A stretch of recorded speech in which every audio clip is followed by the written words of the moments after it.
Well, today, the Associated Press reports the church went down to give communist border guards an open field of fire at the barrier. Army Specialist Poethke has more on the Church of Reconciliation. When the Berlin Wall was constructed 24 years ago, it was done so just 50 feet from the front of the Protestant Reconciliation Church. Since that time, the 91-year-old house of worship has been abandoned. Flanking the church is not only the wall, but now several other border fortifications known as the Death Strip. Within the first 10 years of the wall's construction, all the other houses and buildings which stood a few inches from Bernaustrasse in the French sector had been removed. Communist authorities decided the church would follow suit, the reason being that it interrupted the continuity of border fortifications and prevented visual communication between the watchtowers. This morning, shortly after 10, East German Army engineers brought the larger main section of the structure to the ground, as about 500 people watched from the West Berlin side.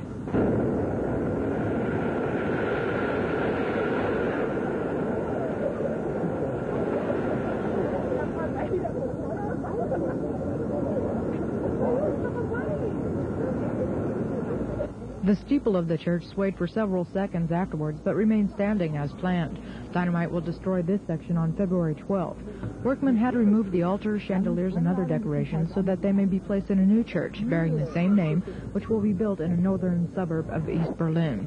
I'm Army Specialist Poethke for AFN News. The spectators came on both the western side of the wall and the eastern side.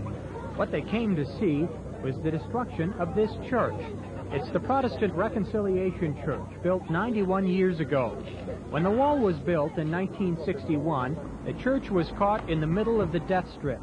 Guard towers are unable to keep visual communication because of the church, so an agreement was reached to blow it up and build a new one in East Berlin.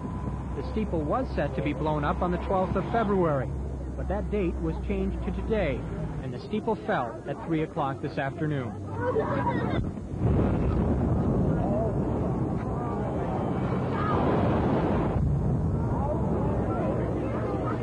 After the steeple fell, West Berliners climbed onto a nearby platform to look at the rubble of the church. The main hall of the church was leveled 6 days ago. Army Specialist Dan Poethke, AFN News.